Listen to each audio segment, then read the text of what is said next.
자, 그러면 온라인 창업 이제부터 이 창업을 해 나가는 과정에 대해서 한번 얘기를 나눠보겠습니다. 창업하려면 예산 짜야 되잖아요. 얼마나 들어요? 이 오프라인은 사실 막 최저 창업하면은 뭐 500만 원 얘기도 하고 뭐 이러지만 사실 말이 안 되거든요. 맞습니다. 모든 창업에 그렇듯이 딱 부러지게 온라인 창업은 이만큼이 들어 사실 이런 건 없습니다. 개인적인 쇼핑몰이라고 한다는 거는 내 거 그냥 개인 단독주택을 비유하시면 되고요.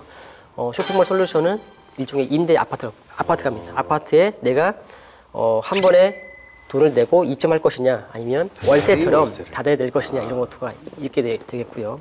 그래서 이렇게 쇼핑몰 구축 비용이 듭니다. 그 다음에는 당연히 이제 개인적인 쇼핑몰을 된다면 이제 피지사, 결제창 이런 대행 업체를 또 섭외를 해서 결제창을 달아야 되는 수수료가 이용하게 되면 결제 수수료가 발생하게 되는 거고요.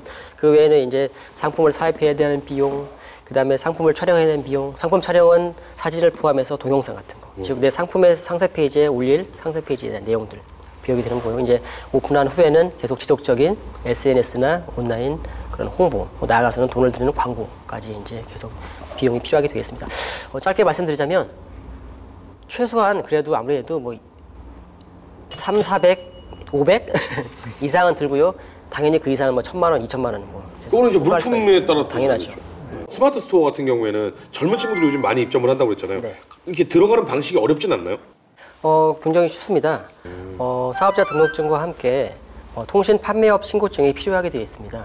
사업자 등록증은 세무서에서, 그다음에 통신 판매 신고업증은 관할 구청 혹은 뭐 지방도시 같으면은 시청에 가서 발급받으시면 되고요. 이제 개인이 아니라 법인이라고 한다면 법인 등기부 등본이 필요하게 되어 있습니다. 민원24라는 사이트에 가면 그거 편하더라고요. 거기서도 이제 다 돼요. 핸드폰으로 거기서 통신 판매업 신고를 하실 수가 있으니까 그걸 활용하시면 더 편할 겁니다.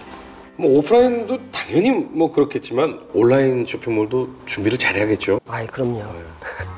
시장 조사를 할 때 보통 오프라인은 그래 내가 이쪽에다 가게를 얻어야겠어. 사람들을 보고 어디가 많이 지나다니나 어디 점포가 수익이 많이 나나 이렇게 시장 조사를 하는데 온라인은 도대체 시장 조사를 어떻게 해요?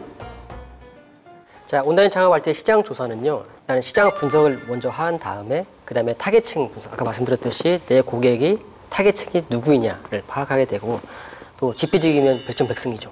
경쟁사에 대한 분석을 해야 됩니다.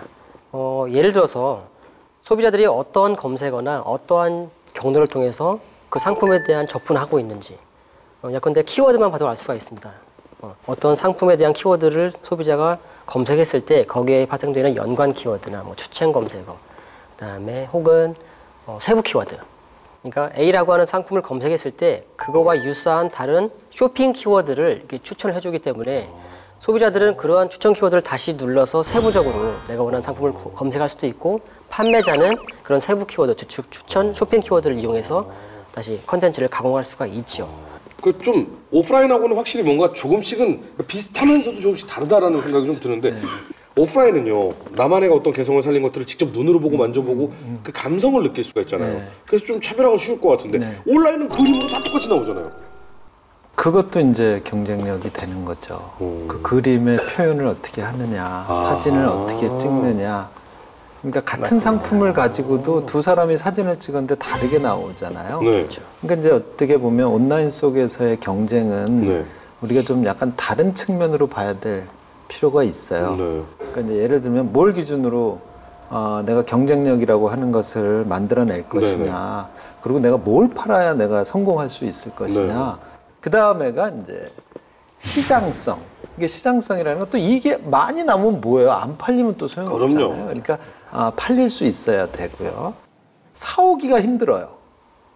또 가지고 있기도 힘들어요. 아니면 저기서 가지고 있어서 배송해달라 그러면 바로 배송은 해줄 수는 있는데 이거 복잡해요. 이런 건 이제 우리가 관리성이라고 하죠. 그래서 뭐 이 외에도 다양한 요소들이 있지만 특히 이 세 가지 정도만 여러분이 잘 들여다보셔도 내가 이런 걸 파는 쇼핑몰 하면 망하겠구나, 돈 안 남겠구나, 팔리질 않겠구나 이거 파악할 수 있다는 얘기죠. 그리고 사실 그 개인 사업자분들이 작게 이제 쇼핑몰을 시작할 때 가장 사실 쉬운 방법이 따라하는 거잖아요. 그래서 내가 하려는 요 비슷한 거에 저기 쇼핑몰 가서 벤치마킹하면 되겠다. 이거 근데 무작정 이렇게 그거 제일 위험한 거죠. 제가 아주 좋은 아이디어를 드릴게요. 자, 예를 들면 내가 하고 싶은 것과 유사한 업체들이 100개가 있다고 가정합시다. 그럼 그 중에서 가장 잘 되는 10개를 뽑습니다. 네. 그리고 가장 안 되는 10개를 뽑습니다. 어때, 뽑으실 수 있겠어요? 그 어떨 뭐 것 같아요? 판매나 뭐 그쵸? 리뷰나 뭐 이런 거 네, 보시죠. 대충 뭐 이렇게 쭉 네. 보시면 알잖아요. 그럼 이 집단과 이 집단, 그러니까 잘 되는 10개의 집단, 이걸 하나로 보는 겁니다. 네. 안 되는 10개의 집단 또 하나로 보는 겁니다. 네. 얘를 한번 이렇게 비교해 보십시오. 보일까요, 안 보일까요? 보일 것 같은데요? 그렇죠. 똑같은 걸 팔고 있어도 네. 상품을 비교해보면 이 상품이 다를 겁니다. 아까 얘기하신 것처럼 표현이 다를 수도 있고요. 네. 설명이 다를 수도 있고요. 네. 그 상품의 브랜딩이 다를 수도 있어요. 두 번째, 가격이 다를 수 있습니다. 그렇죠. 그러니까 우리는 무조건 싸면 좋다고 생각합니다. 하지만 오히려 고객은요, 비싼 거를 더 좋은 거라고 생각할 수도 있어요. 대단하니까요. 네. 이 쇼핑몰 딱 들어갔는데요. 가장 싼 금액의 그 제품을 피하게 된다니까요. 그걸 우리가 이제 가격 전략이라죠. 이 둘을 비교해보면 그것도 보입니다. 그다음에 또 뭐가 보일까요? 디자인이 보일 겁니다. 네. 또 뭐가 보일까요? 제품평. 네. 리뷰도 있죠. 여러 가지 요소들이 있어요. 그걸 싹 비교해서 한 표로 만들어 보십시오. 거기에 답이 있을 겁니다.